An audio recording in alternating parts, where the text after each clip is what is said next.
في فيلم بعد ما تتفرج عليه تقول ايه اللي انا شفته ده. ومن الافلام اللي بيديك الاحساس ده هو فيلم مومنتو. طبعا كلنا او معظمنا اتفرجنا على فيلم فاصل ونعود، فاكيد عارفين ان عربي اللي هو كريم عبد العزيز يعني جاله فقدان ذاكره تقدمي. قالوا لك ان مخي اتفرمط. مين اللي قالك يا عم شحات؟ صلاح. او بشرح الدكتوره اللي كانت بتعالجه ان ذاكرته بقت زي ذاكره السمكه. ذاكرتك بقت عاملة زي ذاكرة السمك. يعني انا بقيت بلطي؟ كل دقيقتين بينسى. من الاخر من ساعه الخبطه اللي جت في راسه مش بيقدر يخلق اي ذكريات جديده.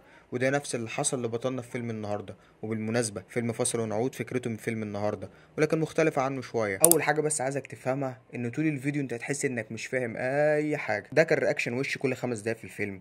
وده طبيعي جدا لان الفيلم اساسا معمول بالعكس. وده لان مخرج الفيلم ده هو كريستوفر نولان. طبعا مش محتاجين نقول طريقه افلامه بتبقى عامله ازاي، فعايزك ما تزهقش وتطول بالك. ولو انت وراك اي حاجة او عايز تتفرج على ملخص سريع فما انصحكش بالفيديو ده. وقبل ما نبدأ ما تنساش تشترك في القناة.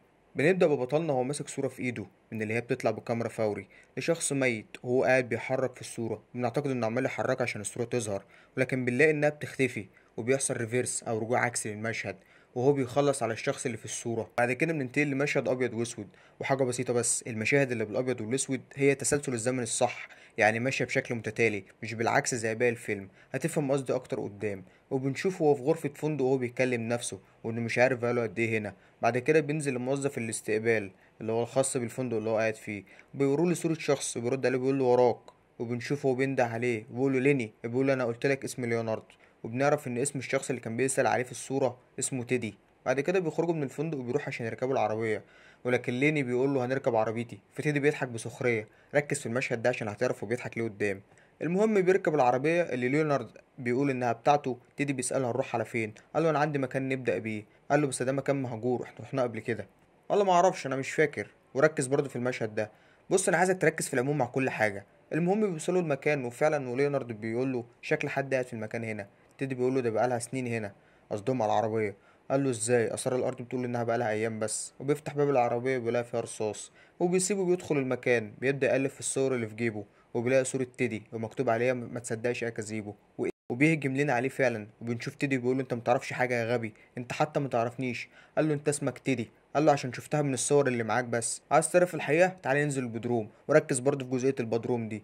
ولكن ليني بيخلص عليه فعلا. بعد كده بنرجع للمشاهد الابيض والاسود تاني. وبنلاقي انها بتكمل الاحداث لان زي ما قلت هي ماشيه بالترتيب الصحيح. وبنشوفه قاعد بيدور في الادراج وبيقول لنفسه انت عارف نفسك والماضي بتاعك، ولكن بالنسبه للاحداث اليوميه انت محتاج تاخد ملاحظات كتير. وبنشوف وشم على ايده مكتوب فيه سامي جانكيز. وبنعرف انه بيواجه نفس مرض ليني وكان بيكتب ملاحظات برضه ولكنها مش منظمه، وده اللي بيخليه مش مركز. بعد كده بنشوفه هو بيكتب على صوره وبيقول ده هو المقصود اقتله. بيلبس وينزل تاني لموظف الاستقبال. بيبدأ حوار بينهم وبيبدأ يقول انا غالبا طلبت منك ما تحاولش اي مكالمات ليا. قال له انت مش متأكد؟ وكمل وقال له انت قلت بتحب تواجه الناس بنفسك، انت فعلا مش فاكر الكلام ده؟ قال له انا عندي حالة مرضية معينة. وبيبدأ يشرح له. وبيفهم انه شرح كل الكلام ده قبل كده. وبيسأله انت ايه اخر حاجة فاكرها؟ قال له هي مراتي. بعد كده بيسأله بيقول له انا بقالي كام يوم هنا. قال له يومين. قال له ما تحاولش اي مكالمات لاي حد ما عدا الشخص ده. وبيوروا له صورة تيدي. بيقول له ايوه ده صاحبك. قال له انت ليه معتقد انه صاحبي؟ وركز هنا انه في الوقت ده كاتب على الصورة ما تصدقش اكاذيبه وخلص عليه. قال له لا ده مش صاحبي. وبنشوف ان عامل الاستقبال بيستغل حالته وكل ما يشوفه بياخد منه ايجار الاوضه. وتيدي بيدخل عليه تاني عارف انك حاسس انك مش فاهم حاجه ومين فين ومين هنا، بس هتفهم في الاخر. بنرجع لمشهد الابيض والاسود تاني وهو بيتكلم نفسه بيقول انت محتاج نظام وتثق وتحفظ في خط ايدك كويس، وان اي حد هيكتب لك ملاحظات فهي مش مهمه ومش هتديك لاي حاجه. وبيكمل ويقول لو عندك اي معلومة مهمة جدا فالحل انك تعملها وشم على جسمك. وتليفونه بيرن وبيرد. وبنرجع تاني ونشوفه وهو واقف في الحمام وبيغسل ايده. وبنشوف الوشم اللي مكتوب عليه افتكر سامي جانكيز. وبنشوف وشم تاني مكتوب عليه الحقايق. وبيخرج من الحمام وبيقابله ستاف البار اللي هو قاعد فيه. وبيديله ورقة فيها صورة فندق وظرف مقفول ومفتاح الأوضة بتاعته في الفندق. وبيروح فعلا الفندق وبنشوف انه معلق ورقة على الحيطة فيها صور عربيته وبنت اسمها ناتالي وتيدي والفندق اللي هو قاعد فيه. بعد كده بيفتح الظرف وبيشوف رخصة باسم جون ادوارد جامل. وبنلاقي انه نفس الشخص اللي اسمه تيدي. وبنعرف ان الظرف ده جايله من ناتالي. وليني بيرن عليه وبيقول له جون. قال له ليني انا جايلك خليك مكانك. وبيبدأ يقلع هدومه وبنشوف الأوشام اللي على جسمه. وبنشوف وشم على صدره مكتوب عليه دور عليه واقتله، هو اغتصب مراتك وقتلها اسمه جون جي. وبنشوف ان كاتب مواصفات شخص على ايده وكلها متطابقة مع تيدي زي انه ذكر ابيض واسمه الاول جون جي. وبنشوف ان في وشم على رجله مكتوب عليه نفس ارقام رخص الخاصة بعربية تيدي. وبيمسك صورة تيدي وبيكتب عليها هو ده خلص عليه. بص انا عارف انك تايه دلوقتي، بس زي ما قلت لك لان الاحداث ماشيه بالعكس. خلينا نبدا من هنا واشرح لك جزء بسيط عشان تقدر تكمل. هو دلوقتي شاف صوره تيدي وعرف ان اسمه الحقيقي جون ادوارد جامل، واختصاره يبقى جون جي، ومكتوب على جسمه جون جي اغتصب مراتك وقتلها، ومكتوب على رجله رخص العربيه بتاعه تيدي. ولو رجعنا لورا بالاحداث هنلاقي انه كاتب على صوره تيدي هو ده خلص عليه، وانه كان نزل الاستقبال عشان يبدا الحوار اللي دار بينهم من شويه، وان تيدي جاله وراح مع بعض بالعربيه وخلص عليه زي ما شفنا. بص انت برضه دلوقتي هتحس انك ما فهمتش حاجه، فكمل بس للاخر. بنرجع لمشهد ابيض واسود تاني بعد ما رد على التليفون. رد عليه وقال له احنا اتكلمنا قبل كده. ليني بيقول له انا مش فاكر. بيقول له احنا اتكلمنا عن ايه؟ قال له سامي جانكس. قال له انا بحكي قصتي عشان الناس تفهم حالتي وانا افهم نفسي برضه. سامي بيكتب ملاحظات ولكنه بيخلطها ببعض، انما انا منظم بتعامل بالملاحظات والاوشام والروتين والتعود. سامي ما كانش عنده دافع ان الطريقه دي تنجح معاه، فاللي بيكلمه في التليفون قال له وانت؟ رد قال له اه انا عندي دافع. ركز في حته الدافع دي. بنشوفه هو رايح بالعربية المطعم وبيقابل البنت اللي اسمها ناتالي، وبيشوف صورة مكتوب عليها هي هتساعدك لأنها خسرت حد وهتساعدك بدفع الشفقة. وبيدخل وبيتقابلوا وبنشوف إنها مضروبة في وشها، وبيسألها أنت عندك معلومات ليا؟ قالت له آه، أنت قلت لي بيانات رقم عربية وأنا جبت لك صاحبها واسمه جون إدوارد جامل، ده نفس الظرف اللي فتحه من دقيقتين وكان فيه رخصة تيدي، ركز معايا. وبيقول لها أنت عارفاه؟ قالت له لأ. بتقول أنت متأكد إنك عايز تنتقم منه؟ قال لها أنا مش قلت لك اللي هو عمله؟ قالت بس حتى لو أنت انتقمت مش هتفتكر حاجة. قال لها مراتي تستحق ان اجيب لها حقها حتى لو انا مش فاكر. يقول لك انا هبقى اخد صوره عشان افكر نفسي، وبتديله الورق بتقول انا ضفت لك عنوان، ده مكان مهجور تقدر تخلص عليه هناك. ده نفس المكان اللي قال لتيدي احنا هنروح المكان ده، تيدي قال له ده مكان مهجور. وبتديله مفتاح غرفه الفندق بتاعه لان نسيه لما كان عندها، وبتمشي. وهو بيدخل الحمام ونشوف هو بيبص للوشم بتاع سامي جانكس تاني. بنرجع لمشهد ابيض واسود تاني وهو بيكمل المتصل بيه بيحكوا له عن سامي. وبيقول انا قابلت سامي لما كنت شغال في شركه تامين كمحقق، وبيقول انا كنت شاطر في شغلي وسامي كان اهم شخص انا مسكت الملف بتاعه. بعد كده بنشوف ليونارد وهو بيتحرك بالعربيه، وبنشوف تيدي وهو بينط على العربيه بيقول له انا افتكرتك مشيت للابد. قال له اعتقد ان حكيت لك عن حالتي. قال له اه تعالى انا عازمك على الغدا. وبيروح المطعم وبيبدا تيدي يساله عملت ايه في موضوع جون جي، لقيته؟ قال له ممكن. قال له ليني انا عايزك تاخد بالك من نفسك لانك قلتني ان في حد بيحاول يوقعك ويخليك تخلص على الشخص الغلط. وتيدي بيساله انت قاعد فين حاليا؟ قال له في فندق ديسكاونت لكن المفتاح مش معايا. هتقول مش لسه المفتاح كان معاه؟ هقول لك احنا الفيلم ماشي بالمعكوس، يعني احنا كده قبل ما يروح يقابل ناتالي وياخد منها المفتاح اصلا. وبيروح لموظف الفندق وبيقول له انا قاعد هنا لكن انا نسيت مفتاحي. بتحركوا على الاوضه اللي كان فيها ليني وبيدور على المفتاح ومش بيلاقيه. بيقول له صح دي مش اوضتك. بيخرج من الاوضه بيبص في جيبه وبيلاقي انه معاه ميعاد مع ناتالي، وبيركب العربيه عشان يروح لها وبيتقابلوا وبيدوروا الحوار اللي حكيته من شويه. نرجع للابيض والاسود تاني وهو بيكمل وبيحكي في التليفون عن سامي وانه بقى محقق بعد ما قضيه سامي مسكها. وبيقول ان سامي كان محاسب عنده 58 سنه وكان هيطلع على المعاش يعتبر، بس عمل حادثة هو ومراته لكن الاتنين طلعوا منه كويسين. بس سامي بقى غريب، تصرفاته بقت أغرب. الدكاترة كانوا بيشكوا إن عنده مشكلة في العقل وإنه مش بيفتكر حاجة لأكتر من دقيقتين. الفواتير بتتراكم عليه هو ومراته، وشركة التأمين بتبعته عشان يحقق. بيبدأ يتكلم معاه وبيعرف إنه بيفكر كويس جدا ولكن بينسى كل حاجة خلال دقيقتين. وبنشوف إن مراته بتقول له ميعاد حقنتي، وبنعرف إنها مريضة سكر عافاكم الله، وإنه بيعرف يجهزها بشكل كويس جدا، وده بسبب إنه كان بيعرف يعمل ده قبل الحادثة.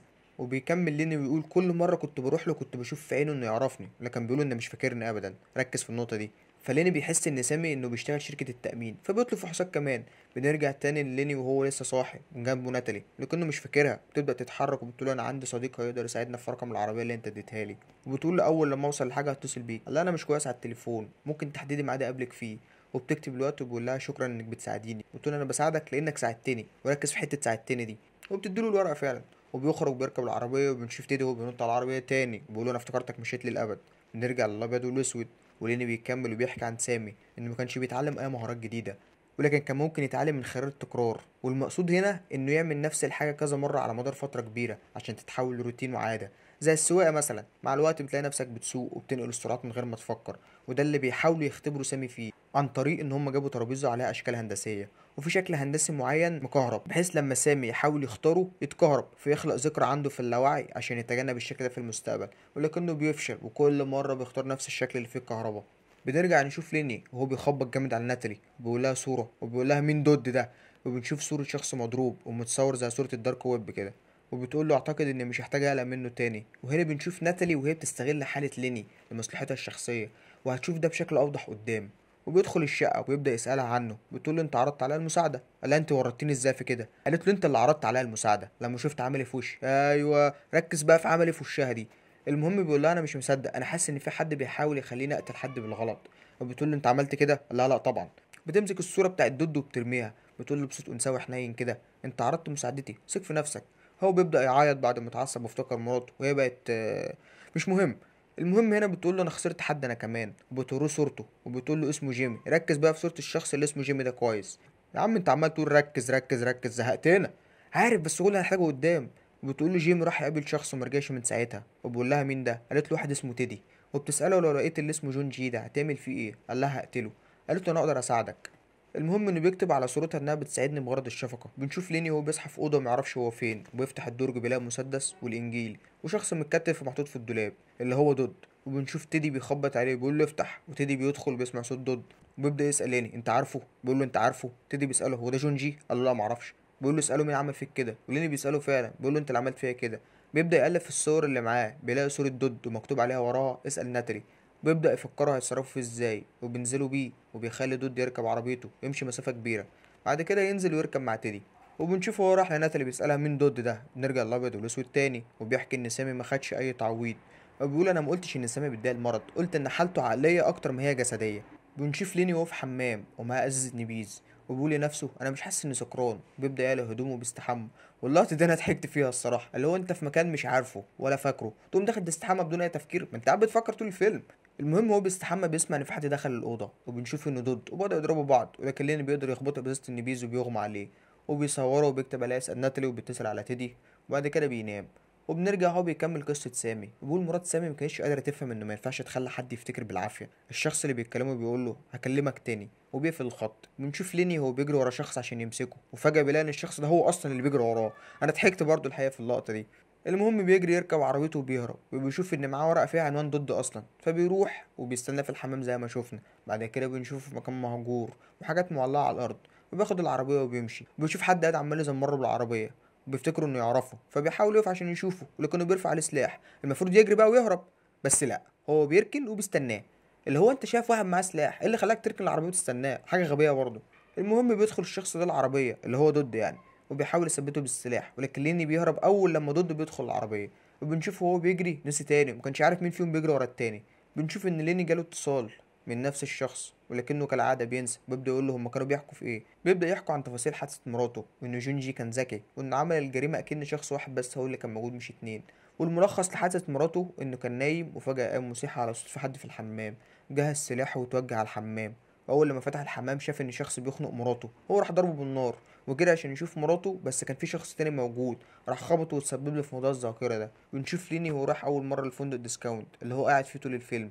بيبدأ يكمل ويحكي عن سامي، وإن مراته كانت بتحاول تعالجه بكل الطرق، وجات له مكتبه عشان تسأله هل هو شايف فعلا إن سامي مريض ولا لأ. ليني بيرد عليها بيقول لها: أعتقد إن سامي مش مريض لا ولا حاجة. ومراته بتفرح وبتاخد بعضها وتمشي. وبنشوفه بيركب عربيته وبيتخض ان تيدي جواها. كان ليني بيحاول يخنقه، لكن تيدي بيفكره بقصه سامي. تيدي بيقول له: انت هنا مالكش اي لازمه، لازم تمشي، انت هنا بسبب ناتالي. مركز معايا، رغم انه قدام اللي هو الاحداث اللي فاتت يعني هيقول له مين ناتالي لما يكون في اوضه دود وهو بيقلب في الصور وبيلاقي ان مكتوب عليها اسال ناتالي. تيدي هيساله يقول له مين ناتالي. ده معناه ان هو ايه، بيستغله هو كمان. بس ايه، هتفهم ده بشكل اوضح قدام. وبيبدا يقول له: انت ما ينفعش تثق فيها لانها دلوقتي مركزه مع البدله الغاليه والعربيه، وخد بالك من موضوع البدله والعربيه ده. وبيقول له: هتحاول تستغلك، انا هديك اسم فندق تقعد فيه. وبيديله اسم فندق ديسكاونت. وبيقول له: هي متورطه مع تجار مخدرات. بيطلع ورق مدور كده من طابلوه عربيته مكتوب فيه البار اللي هي بتشتغل فيه. وبيقول له: صاحبها كان بيبيع مخدرات ورا البار ده. لاني بيقول له: انا مالك كل ده. وبيقول له: لان وقت ما هي تتورط معاهم هتستغلك عشان تخلص منهم. بيقول له: ما ممكن انت خايف انها تستغلني عشان اخلص عليك انت؟ قال له: لا، لانها ما تعرفنيش اصلا. قال له: انت لازم تمشي قبل ما الناس تقعد تسال عنك، عن عربيتك وفلوسك دي منين وهكذا يعني. قال له: انا معايا فلوس. قال له: منين؟ قال له: من تأمين مراتي. قال له: يعني انت في الفترة بعد موتها رحت اشتريت عربية جاكور؟ بيسيب العنوان الفندق وبيمشي. بيكمل كلام في التليفون وبيقول مرات سامي ما كانش ينفع تحملني المسؤولية دي. وبيشوف وشم على ايده مكتوب فيه: ما تردش على التليفون ابدا. بيقفل الخط في ساعتها. بنشوف ليني وبيحاول يدور على قلم عشان يكتب حاجة مهمة، وبيلاقي نات اللي داخلة عليهم مضروبة. بيبدأ يسألها مين اللي عامل فيكي كده. بتقول له: دود هو اللي عمل كده بسببك، انت اللي قلت لي روح لدود وقول له انا معيش فلوس ولا المخدرات بتاعت جيمي، وانها كلها مع تيدي. هو ما صدقنيش وضربني، وقال لو ما جبتيش اي حاجه منهم هيخلص عليا. قال لها: هاتي عنوان وانا هتصرف، قولي لي شكله بس. قالت له: هو يعرفك. قال لها: ازاي؟ قالت له: حكيت له عن عربيتك لانه كان بيضربني جامد. لا، باين على وشك الصراحه. وبياخد الورقه وبيمشي. بيجيله اتصال تاني ولكنه بيقفل، وبيكلم الاستقبال بيقول له: انا مش عايز اي مكالمات تجيلي. وبنشوف ليني وهو في بيت ناتالي وهي داخله متعصبه. بتقول له في حد جاي اسمه دود وبيسأل عن فلوس مخدرات جيمي، وبتبدأ تخبي الأقلام كلها، ركز هنا، وبتبدأ تتعصب عليه وتشتمه، وبتقول ان اللي حصل ان جيمي راح يقابل شخص اسمه تيدي وسرق كل الفلوس منه، وجيمي مرجعش ابدا. بتقول له انا مش عارفه هل انت تعرف تيدي ده ولا لا؟ قال لها لا. بتقول له ساعدني وخلص على دود. وشوف بقى الاستغلال هنا، قال لها انا مش هقتل حد. قالت له يعني انت عندك استعداد تعمل ده عشان مراتك؟ قال لها اه الموضوع مختلف. راحت هي بقى بدأت تشتم مراته وتتهمها انها خاينه، ومش هفتكر اي حاجه كمان شويه من اللي حصلت دي. بتفكرني بلقطه عربي وصلاح لما كانوا على شريط القطر، اللي هي اصلا متاخده من الفيلم ده بالمناسبه. لاني بيتعصب وقوم ضاربها، وبتسيبه تخرج وتقعد في العربيه، هو بيقعد يدور على قلم عشان يكتب اللي حصل ده، لكنها بتبقى شالتهم كلهم زي ما شفنا. وبتنزل من العربيه، هو طبعا بينسى اللي حصل، وبتبدا تحكي. ايوه، يعني ولا ضد ضربها ولا اي حاجه، هي ما قابلش ضد اصلا، هي استغلته بس عشان يعمل اللي هي عايزاه من خلال استعطاف جزء الذكوره، انها مضروبه وكده يعني. بنشوف موظف الاستقبال بيقول له في ظابط عايزك على التليفون، قال له انا لازم اقابل اللي بكلمه، وبيقفل الباب. وبنشوف ناتالي وهي بتدخله بيتها اول مره، وبيحكي لها عن تفاصيل موت مراته، بتقول له تقدر تقعد هنا كام يوم، وبيصورها وهي خارجه، بيكتب اسمها على الصوره. وبعد كده بتقعد 10 دقايق، وبعد كده بترجع متعصبه زي ما شفنا. بنشوف ليني وهو في اوضه الفندق، وحد بيعدي ظرف من تحت الباب، وبيقول له رد على مكالماتي. ليني بيفتح الظرف وبيشوف صورته وهو قلع ومبسوط، والتليفون بيرن تاني. وبنشوف ناتالي وهي بتقدم مشروب لليني وبيشرب منه، والراجل اللي وراها بيضحك، هتعرف ليه بيضحك قدام. وبيجي يشرب تاني، بتاخد منه الكوبايه. بيرد على المكالمة وهو مرعوب، بيقول له انا عارف انك ظابط، انا عملت حاجة غلط؟ بنشوف ليني وهو في عربيته مع الورقة بتاعة البار، وبيدخل الباب وبيقابل ناتالي، بيطلب منها مشروب. تقول له عايز ايه؟ قال لها انا جاي اقابل ناتالي. قالت له انا ناتالي، عايز ايه؟ قال لها انت اللي طلبت نتقابل هنا. قالت له انت تيدي؟ قال لها لا. قالت له انت تعرف جيمي؟ قال لها لا. فعرفها انه بينسى، فهي مش مصدقه انه بينسى فعلا. فروح للراجل العجوز ده وبتطلب منه زي ما انت شفت كده. بعد كده بتطلب من ليني نفسه نفس الشيء، وبيعمل كده فعلا، وبيروح يقعد وبتقدم له المشروب وبيشرب فعلا. عشان كده عرفنا ليه الراجل كان بيضحك. بعد كده بنشوفه وهو بيحكي في التليفون عن بقى قصة سامي، وانه ما قالش رأيه فعلا لمرات سامي، وانه كان سامي مريض فعلا، ومراته راحت البيت عشان تختبر سامي الاختبار الأخير، وهي انها كل 10 دقايق تطلب من سامي يديه حقنة الأنسولين. وسامي فعلا بيديها 3 مرات وبتموت. وسامي بيدخل المصحة، وحتى ما بقاش عارف هل مراته ان هي عايشة ولا ميتة.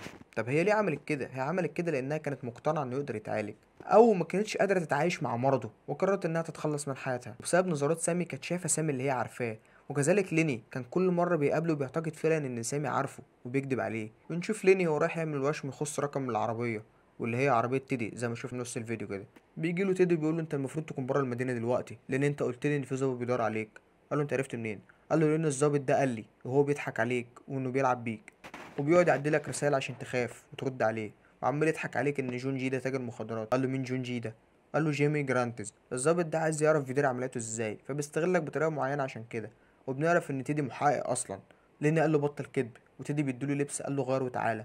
بيبدا يفتش في جيوب البدله اللي لابسها، بيلاقي صور محروقه، والورق اللي مكتوب عليها فيها تعالى قابلني بتاعت ناتالي. وبنشوف ليني وهو بينط من الشباك وبيهرب بعربيته، وبيروح فعلا لظهر البار، وناتالي بتدخل له من الشباك وبتقول له ازيك يا جيمي، ولكنها بتتفاجئ انه مش هو.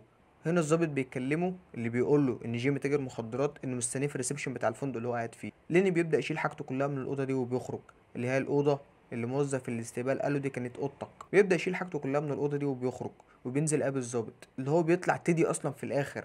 ليني بيقول له الظابط جون جميل؟ قال له اه يلا بينا. وبنشوفه وهو بيصوره عشان يفتكره، وقال له اكتب على الصوره تيدي، لان ظابط سر ومش هينفع حد يعرفني يعني وكده. بيدوله عنوان نفس المكان المهجور لما راح هو وتيدي، وقال له العربيه دي بقالها ايام هنا. المهم بيدخل المكان المهجور، بيلاقي ان في شخص دخل عليه اللي هو جيمي جرانتز، وركز في البدله اللي لابسها كده. المهم انه كان المفروض هيقابل تيدي اصلا. بيهجم عليه ليني وبيقلعها هدومه.